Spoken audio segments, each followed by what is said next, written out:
Man, I'm old enough to remember. It was 1981, and I was working my fast food job. We had this big spray on container of ketchup and one for mustard, too. And I sprayed them both on me and wrote stuff with my fingers. And me and my buddies would lick the condiments off of each other's hairy chests.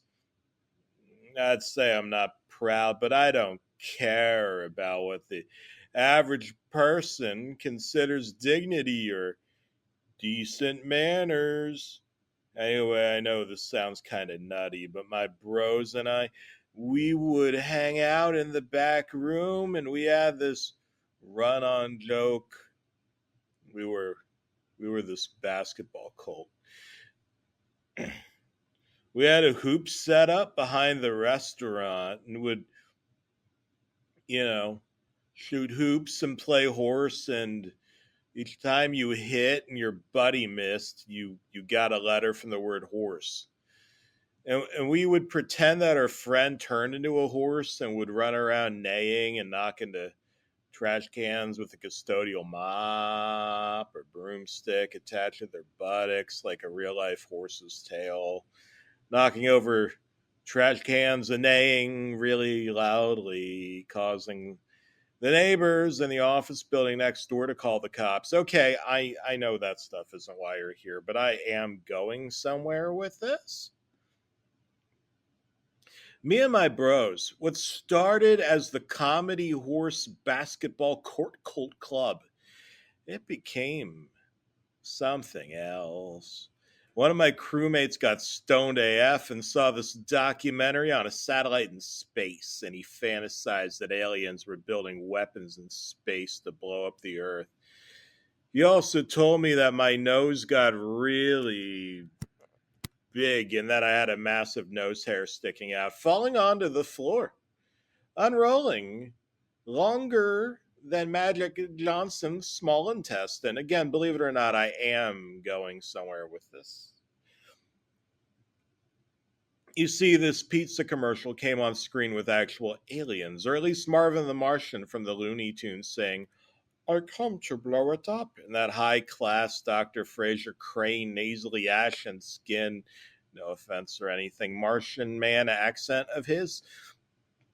So anyway, my buddy concludes that that makes him a prophet. He becomes a leader of the cult. And at first we laugh, but within weeks we're all wearing white robes and doing chants and living as roommates in the same fucking basement, you know. We're treating the burgers and fries from our workplace like some sort of zany coldest take and perversion on communion. I'm really not proud of that, but I used to eat up all the uh, uh, uh, communion wafers, if you know what I mean. Anyway, anyway, Marvin the Martian comes on screen. My buddy is stoned again and he starts shrieking. He runs upstairs. There's all these burger ingredients we brought from work all over the floor. And we lived in this dusty old abandoned apartment building that should have been condemned and was, but we squatted in it anyway because we were all on minimum wage.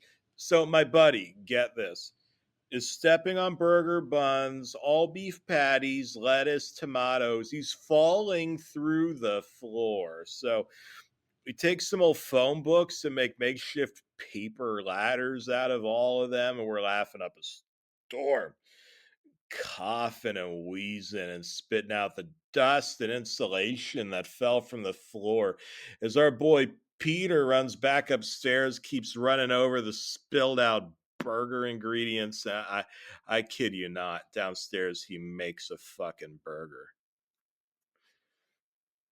Me and my other buddies, we start eating the burger. He gets all pissed, stares at us, and again, he's stoned out of his freaking mind.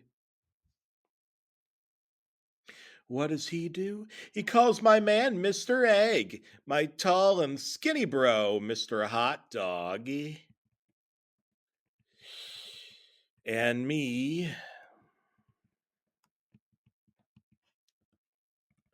Mr. Pickle. And he starts running back upstairs and purposely taking burger ingredients out of the fridge and tosses them. Just freaking throws them all over the floor. And he's stomping on them and it falls on our heads. At first, it's annoying. We go, yo, Peter, cut it out, man. Then I don't know if he was storing the lettuce next to a frickin' vat of acid or rat poison or what. But he stomps on a big old leafy green cut from a lettuce head. It comes dropping down through the floor, and my buddy, Mr. Egg, his hair's set on fire or something. It's singed. He's running around. More ingredients come stomping down. So called Mr. Hot Dog's eyes are blinding and burning, and I look up and realize he poured bleach into his frickin' eyes.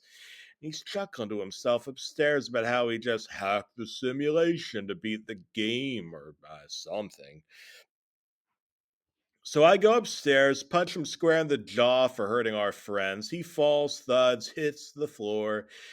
His spine creaks and cracks, and my guy, uh, he's dead. Do we call the police? No way, man. Do we call the hospital for an ambulance? Again, no point. He's dead. I think it was about a month or two later, I take a plane out to Japan to pitch this totally wicked game idea to my main man, Fukuda. And guess what?